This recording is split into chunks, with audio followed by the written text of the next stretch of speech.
한식 프랜차이즈 폐점률이 14%대를 유지하고 있는데 수년째 최저 수준을 유지하고 있고요. 배달 수수료도 본사 부담, 배달 고객 목소리도 적극 수렴. 내가 만약에 우리 임차인이 본죽이야 그러면 내가 아플 시간 어딨어요.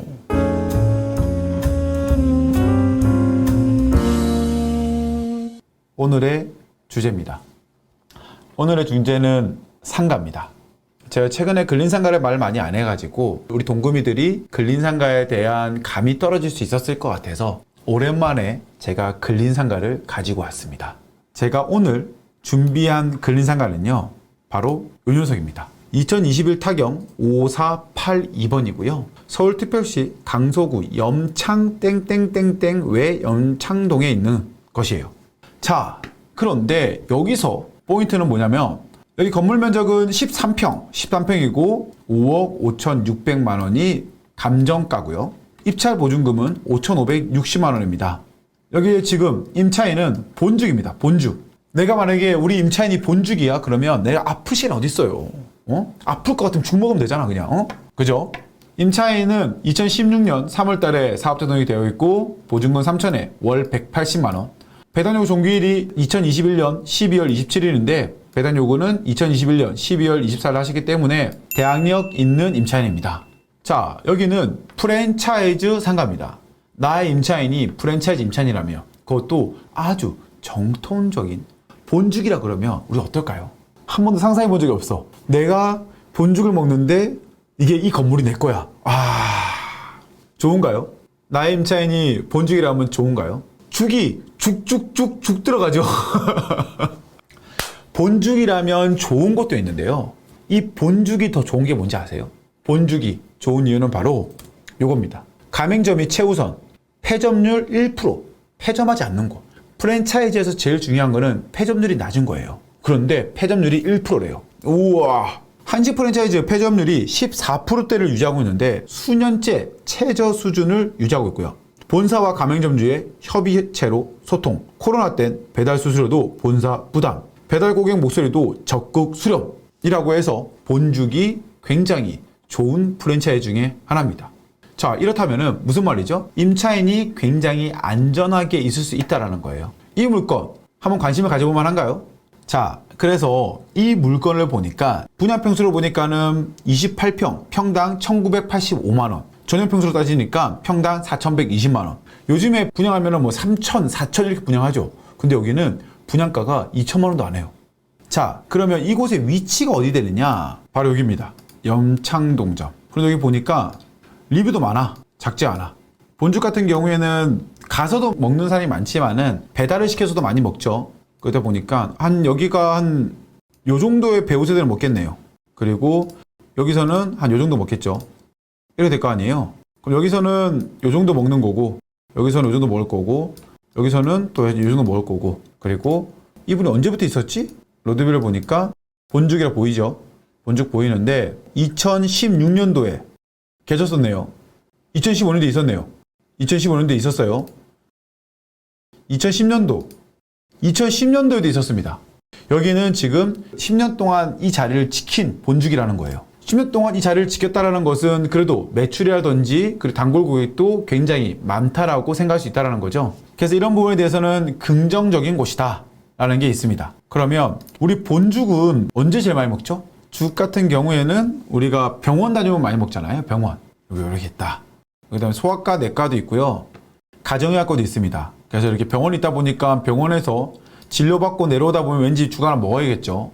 그래서 병원도 있기 때문에 나쁘지 않은 것 같다 라고 생각이 들더라고요. 보니까. 그리고 분양평수가 1,982만 원이야 하면은 알았어. 그럼 우리가 지금 주변에 나온 매물들이 어느 정도에 나와 있는지 확인해 볼 필요가 분명히 있겠죠. 주변 매물 볼게요. 주변 매물. 주변 매물에 대해서는 여러분들께서도 더 조사를 많이 하셔야 돼요. 저는 네이버만 통해서 조사를 하다 보니까 조금은 정확하지 않은 정보가 될 수 있습니다. 자, 해당 같은 건물에 지금 여기 있죠. 그린프라자가 이게 바로 그린프라자잖아요.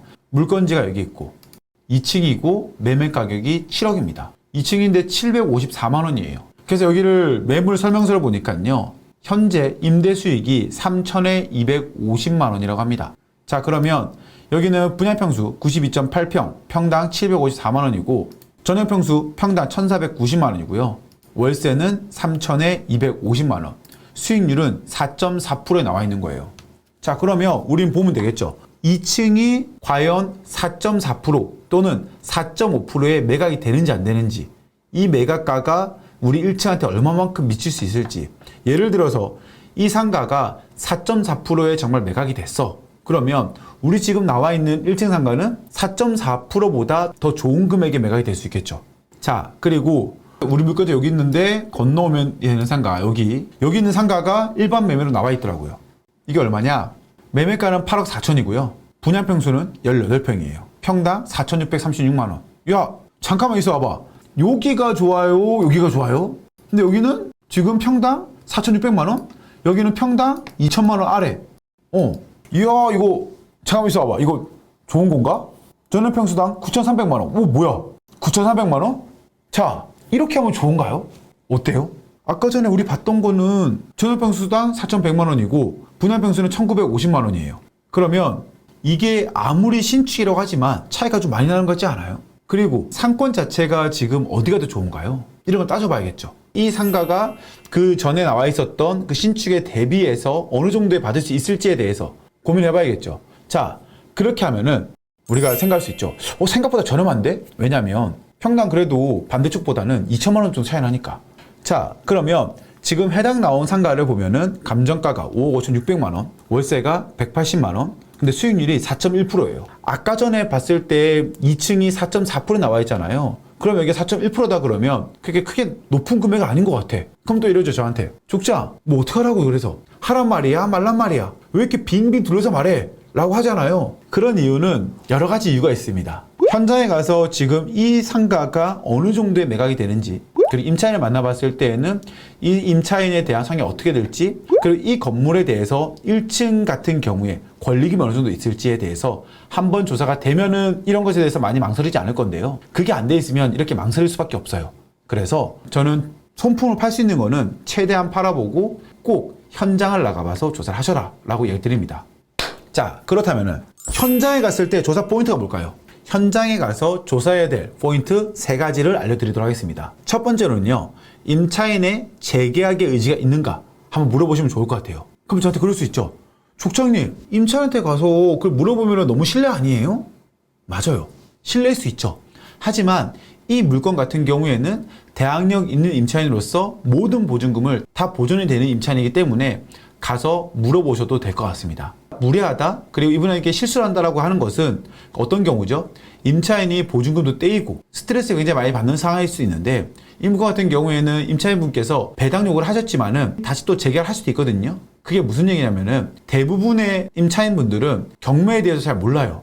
그렇기 때문에 배당 요구 안 했을 때에는 있을 수 있다라는 생각을 잘 안 하십니다. 그냥 법원에서 날라온 서류가 있기 때문에 해야 되는구나 라고 해서 하시는 분들이 대부분이에요. 그렇기 때문에 무조건 나간다라고 생각하시지는 않았으면 좋겠습니다. 그래서 제가 한 번 더 확인해 보셔라. 임차인에게 재계약을 할 것인지 물어보는 거죠. 자, 그러면 임차인분께서 얘기해 주시겠죠. 그리고 두 번째로는 혹시 가능할지 모르겠지만 한 230만 원까지도 혹시 부를 수 있지 않나? 라는 생각을 하는데 이건 좀 무리할 것 같아요. 200에서 210만 원 정도는 가능할 것 같은데 230만 원은 좀 힘들 수 있어요. 일단 한번 우리도 주변에 한번 알아보면 좋을 것 같다고 생각이 드는 거예요. 230만 원까지 가능할까? 현 임차인한테 혹시 가능할까? 아니면 새로운 임차인한테 가능할까에 대해서 조사해 볼 필요가 있을 수 있을 것 같습니다. 이 월세를 조사하는 방법은 지금 주변에 나와 있는 상가들이 과연 어느 정도에 나와 있는지, 그리고 어느 정도 임차가 들어가는지에 대해서 조사를 하셔야겠죠. 마지막으로 매도 수익률을 내가 팔 수 있는 가격을 4.5%에 가능한가? 부동산에 물어보는 거죠. 부동산 사장한테 4.5%에 팔 수 있습니까? 물론 그 가격에 나온 게 없겠지만은 혹시 팔 수 있겠습니까? 라고 물어보는 거예요. 왜 그러냐면은 최근 들어서 보면은 예금 금리가 굉장히 올라가고 있거든요. 예를 들어서 예금 금리가 지금 4%까지 올라온다 그러면 사람들은 무리하게 상가 투자하지 않을 겁니다. 더 좋은 수익률로 내가 진입할 거라는 것이죠. 그렇기 때문에 지금 현재 우리 지금 분위기상 매도를 4.5% 하면 가능할까요? 라고 꼭 물어보셔야 됩니다. 그래서 1번, 2번, 3번이 전부 다 맞아 떨어진다 라고 하면은 우리가 입찰을 고민할 수 있겠죠. 왜 그러냐면은 최종 수익률을 따지면 보증금 4천에 월세 230만 원 받고 수익률 4.5%에 매각을 한다고 쳤을 때 낙찰가 5억 5,600이죠. 대출 80% 나올 것 같거든요, 이거는. 그러면 대출을 4억 4,480만 원에 대출을 받을 수 있고요. 이자는 4.5% 잡으면 한 달에 167만 원.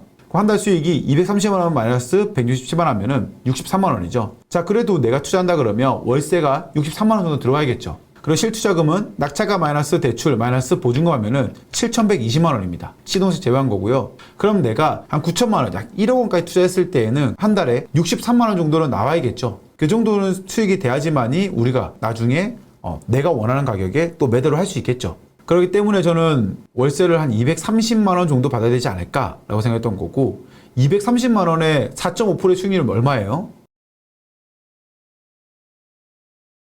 이 정도 돼야지만이 우리가 6억 5,300만 원 정도의 매각이 가능한 거죠.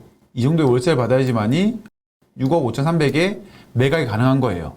여기서 지금 취소세 들어가면은 우리가 2천만 원, 3천만 원 들어간다 치면은 5억 9천이 되는 거잖아요. 5.9억.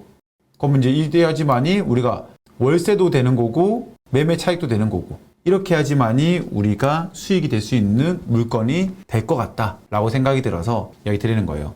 아시겠죠? 요 정도면은 굉장히 깔끔하죠. 제가 늘 이야기 드린 게 있습니다. 우리는 지금 자본주의의 세계에서 살고 있습니다.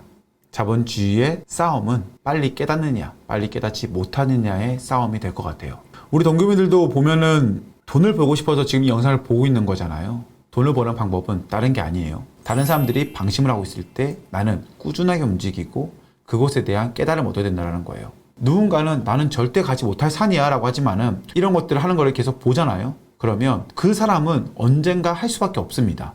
우리가 그런 얘기 하잖아요. 보고 배운 도둑질이 굉장히 잘 쓰인다. 예를 들어서 그런 게 있잖아요, 보면은. 그런 것 같이 내가 어떤 걸 받냐에 따라서 나의 가능성이 계속 늘어난다는 것이죠. 투자도 늘 그렇습니다. 나의 주변에 얼마만큼 돈을 버는 사람들이 많냐에 따라서 내가 지금 성장할 수 있는 것도 굉장히 많이 바뀐다 생각을 해요. 저 같은 경우에는 주변에서 토지, 상가, 건물, 주택, 재건축, 재개발 이런 여러 가지로 돈을 버는 거를 계속 보기 때문에 저 또한 돈을 벌 수밖에 없는 알고리즘에 빠져서 살고 있다고 생각합니다. 그러니까 여러분들께서도 꼭 제 것만 보지 마세요. 다른 분들 것도 많이 보면서 이 시기에 어떻게 투자해야지만이 여기를 좀 뚫고 나갈 수 있을까에 대해서 많은 고민해 보셨다고 생각합니다. 그래야지만이 우리 동구민들도 분명히 성공할 수 있다고 생각하고요. 아시겠죠? 제가 오늘 준비한 것은 여기까지입니다. 나쁘지 않죠?